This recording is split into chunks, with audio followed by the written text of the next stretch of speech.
following bout is scheduled for 3 5-minute rounds in the BAMMA middleweight division. Introducing first the man standing to my right and fighting out of the red corner. He stands 5 feet 9 inches tall and weighing at an even 179 pounds. He is a brawler with a record of 5 victories opposite 3 defeats.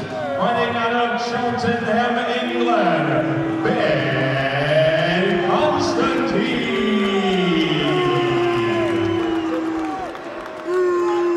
His opponent stands across the cage to my left and fights out of the blue corner. He stands 6 feet 2 inches tall. His official weight 182.5 pounds. He is a mixed martial artist with a record perfect at 3-0. Fighting out of Birmingham, England, Yannick Bahati.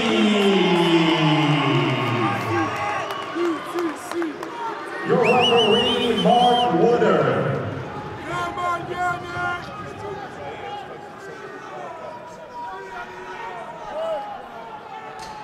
So Pierre, 3 wins by KO, all by punches, and his opponent is a brawler. I don't think this one's going to go 3 rounds.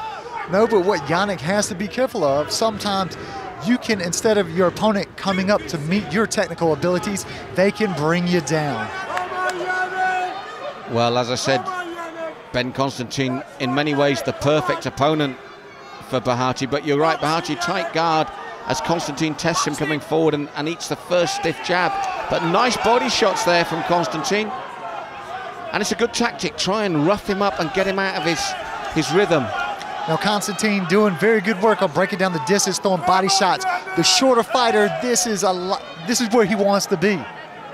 What does worry me from Constatine, though, when you see what comes back from Bahati, it's straight, it's short, and it's powerful. Also, what I'd like for him to do is get off of that straight line. Constatine throws the punches, walks back in a straight line to observe his work. No, you need to circle left, circle right, get out of the range of Yannick. That's right, but at the moment, Constatine asking questions, working his man.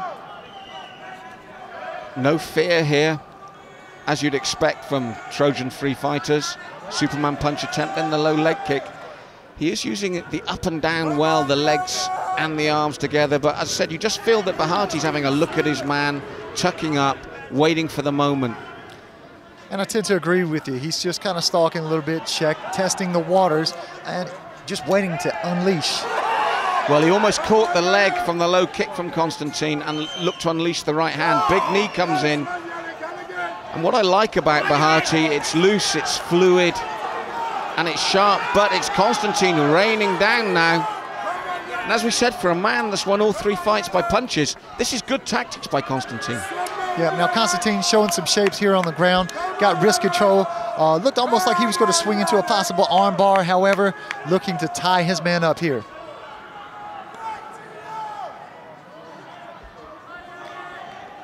Both guys looking to jockey for position. Constatine, the man on top. Oh, legs climbing up there by Yannick. And again, we've seen many times when you're noted for your punching ability and your upright ability, just tie your man up, pull him tight so you make the ref stand him up again so you can get on with your own business. And this looks to me that that's what Yannick Bahati's trying. Tighten his man up, pull him in close. There you go, locking up the arms and forcing Mark Woodard to bring them upright.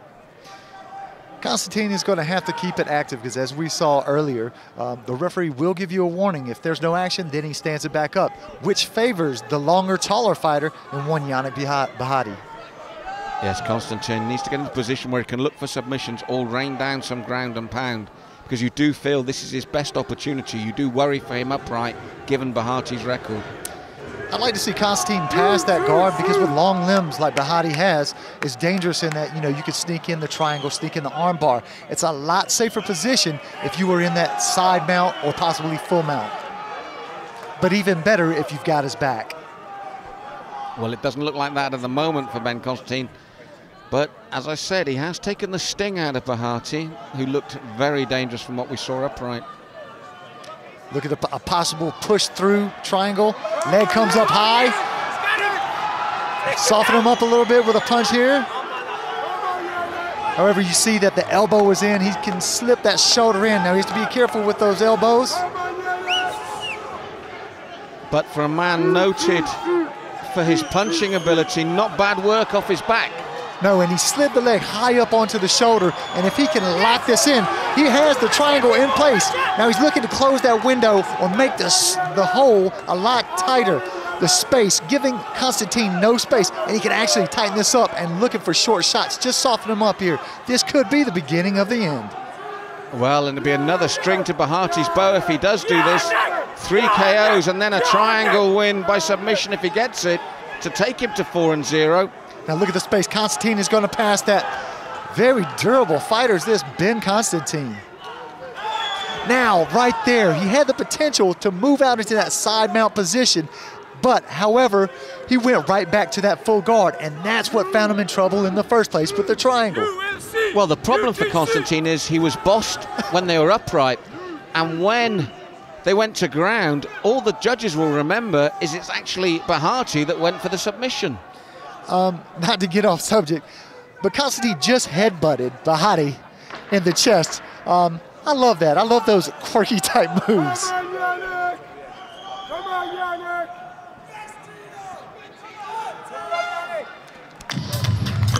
on, Yannick! Come on, Yannick!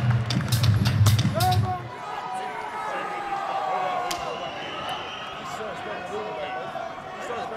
The other interesting thing to say here is if Constantine's career follows its normal curve, he goes win, loss, win, loss. Well, he's coming off a loss, so the next one on paper should be a win. Is that an omen here? Well, for Yannick Bahati, I hope not. However, Ben Constatine looking to keep on form with a win here at BAMMA. And again, this is where, as you said, you can see his natural talent. You'd like to see Bahati, as you said, step up that next gear, bring those low legs in after the hands as well. Now Bahati throws a 1-2 combination, jumping knee there, almost lands. He throws a 1-2. What I would say, if you can time that, Ben Constatine, cover up 1-2, looping left hook on the forward step. Try to catch him. Because as you notice, the hands are a little bit low on the guard of Bahati. That's right. So Bahati, though, in control upright here. A few little chopping inside leg kicks as well behind those hands. Nice. Left and right lands, Pierre, but I would say if I was Constatine, knowing how good he was, you mentioned the straight lines in the first round, and he's making the same mistake here in the second, which could be costly. Why not try to slip the jab, come up and under, possible jab of your own, set up for a clinch takedown. There's a lot of things he could do if he would just try to utilize those angles, not attacking it again in that straight line. And again, we know he carries knockout power, but there's almost a lazy, laid-back sort of style to Bahati. He could be a little bit more active on the punches, get that jab pumping out, keeping that distance and looking to load up for that right hand, and even potentially a right round kick. Yes, there's a nice little uppercut in that combination. Starting to pepper the jabs. This is the thing, when you see him punch correctly, he's fast, he's accurate. Just like to see a bit more spite, a bit more venom and a bit more urgency, and you feel the stoppage is there. Constatine working the head movement very well, slipping a jab and a right cross coming into the body. However, now he finds himself at the end of the Bahati jab. Well, this is my problem with Constatine. He's staying perfectly the range of his opponent's best tools. And you know what? I think Constatine, he needs to make it a brawl. I think he needs to get down and dirty. Let's force the pressure on Yannick Bahati. Don't let him dictate the pace, because as we've noticed, when Bahati's dictating the pace, he starts to land. He's dictating the pace and the range. He knows where Constatine is. Constantine's staying there. And as you said, you used the term peppered. This is what's happening to him, because he hasn't varied the range, the angles of attack. Clinch looking to take down, however, double underhooks there by Bahati. Forces Constatine up against the cage, and beautiful over the top elbow. Modified tie clinch here. Yes, he has turned up the pace slightly here, Bahati. He is doing it at a methodical rate, but it is going up, and slight cuts now to the right eye of Constatine. Superman punch into a knee, nice setup, good combination. Back up, cut with a left hook. Yes, Bahati has raised his game now, and as I said for Constatine, my worry is he's staying there. He's staying perfectly in range for Bahati to work. Yes, he's moving the head, but you want that range to change. And the timing, he's coming in at a nice pace for Bahati as well. Nice combo there. Punches and bunches with a leg kick. So you work the full range of the body. A little bit more of that. Also, let's close down the distance. Let's get Bahati on the ground. And that's what he's got to watch for, that uppercut. If it lands clean, it's all over. Good knee to the midsection now. And Constatine just beginning to look just a little bit ragged. And one of the crowd behind me said it far less subtly, but he did imply also that Constatine is tiring now. And I'm sure he said it just like that. And Bahati just beginning to open up with just under the minute left now. And surprisingly goes for his own double leg, which was unsuccessful. Now into a body lock, pressing Constatine up against the cage. Now could this be signs that maybe Bahati, after all that high tempo work rate, that he also is starting to flag? Well, don't forget, when you're used to taking men out and putting them away early, I always feel that when you've got someone like that, 3 wins, 3 KOs, no going inside the distance, the longer the fight goes on, you do start to worry for them. And if nothing, Constatine is durable. However, he took another knee there to the body, and that tends to wear on you.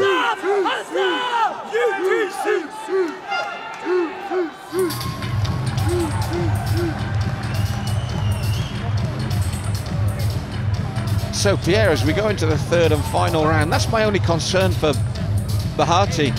He's dominated the fight, but his man's still there. I mean, he's upright, he's dominant, as we're going to see here.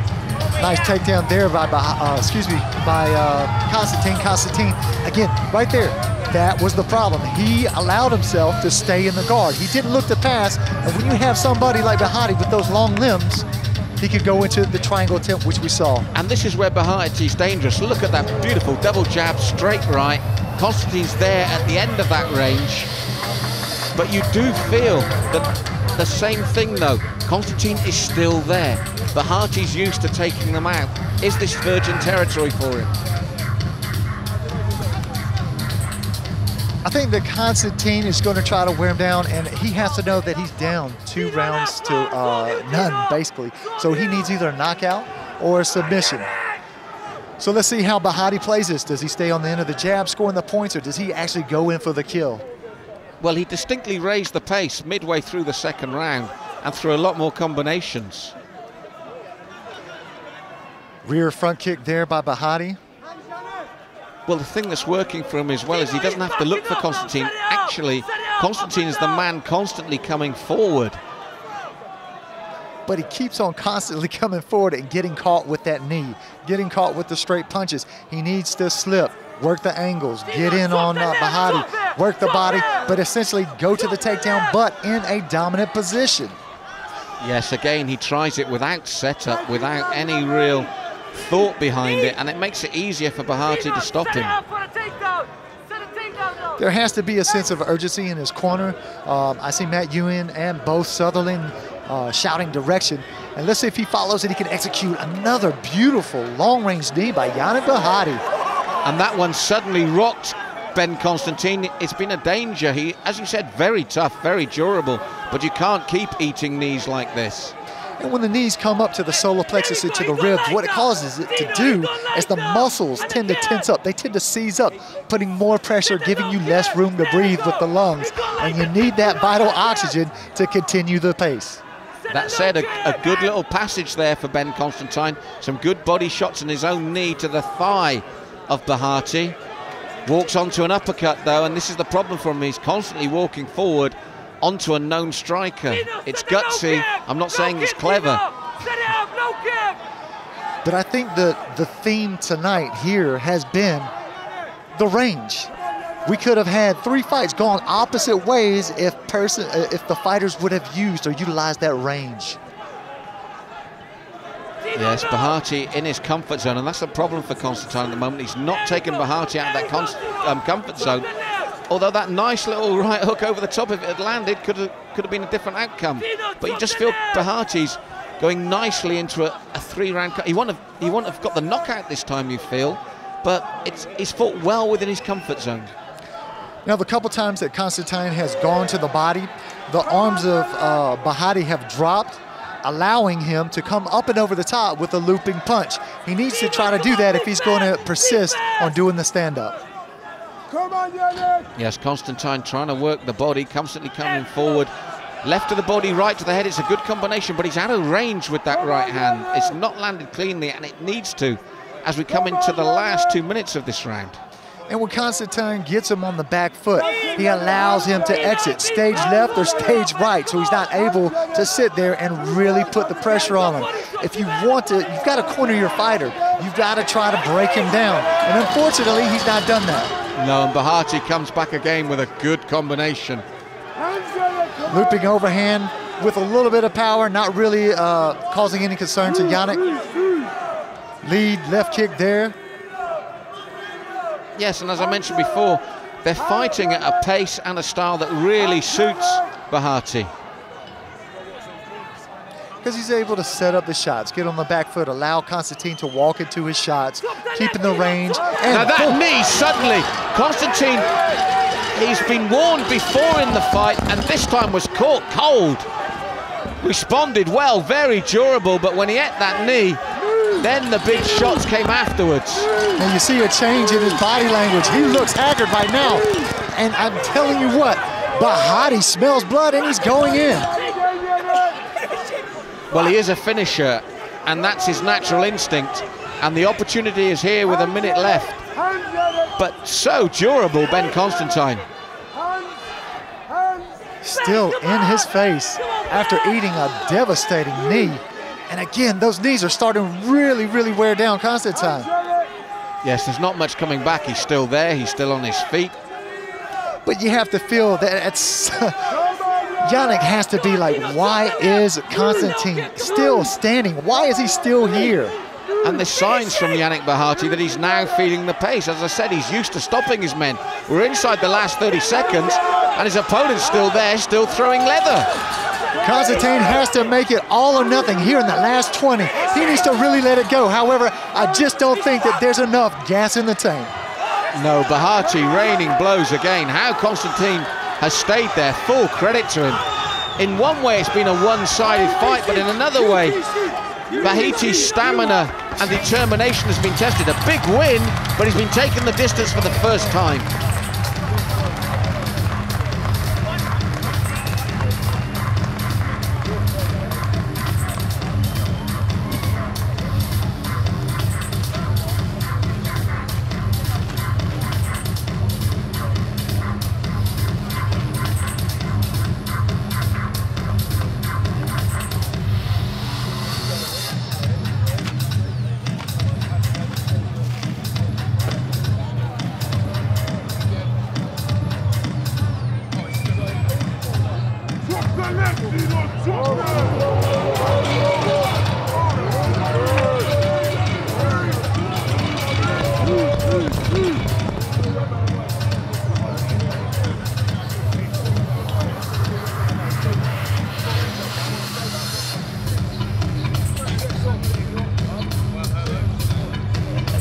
So as we see that this was the problem for Constatine, was the constant aggression, and the upright was constantly there from Bahati, and he never tried to take him out of that comfort zone. Bahati was very confident in his striking, and all he had to do, basically, back foot, wait till he wanted to throw the strikes, knowing that his opponent would be right where he needed him.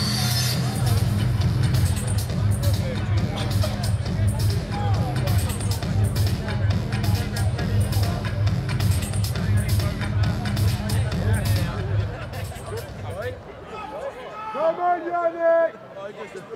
Come on, Yannick! Unanimous? Yannick! UTC!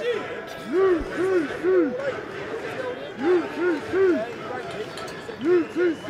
Ladies and gentlemen, we go to the judges' scorecards for the final decision. One judge scores the bout 29-28. Our other two kingside judges scored this bout 30-27 in favor of your winner by unanimous decision, Yannick.